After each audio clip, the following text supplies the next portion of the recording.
حضرت سہل بن سعد رضی اللہ عنہ بیان کرتے ہیں، ایک آدمی آیا اور اس نے عرض کیا، اللہ کے رسول، مجھے ایسا عمل بتائیں جب میں وہ عمل کر لوں تو میں اللہ اور لوگوں کا محبوب بن جاؤں۔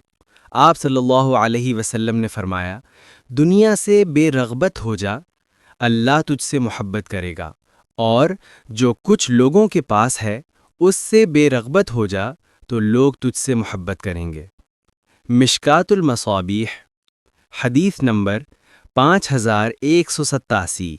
حضرت علی رضی اللہ عنہ بیان کرتے ہیں، رسول اللہ صلی اللہ علیہ وسلم نے فرمایا، جو شخص اللہ کی طرف سے ملنے والے تھوڑے سے رزق پر راضی ہو جاتا ہے تو اللہ اس کے تھوڑے عمل سے راضی ہو جاتا ہے۔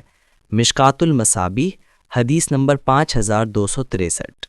حضرت محمود بن لبید رضی اللہ عنہ سے روایت ہے کہ نبی اکرم صلی اللہ علیہ وسلم نے فرمایا، دو چیزیں ہیں جنہیں انسان ناپسند کرتا ہے۔ انسان موت کو ناپسند کرتا ہے، حالانکہ موت مومنوں کے لیے فتنے سے بہتر ہے، اور وہ قلت مال کو ناپسند کرتا ہے، جبکہ قلت مال کا حساب کم ہے۔ مشکات المصابیح، حدیث نمبر 5251۔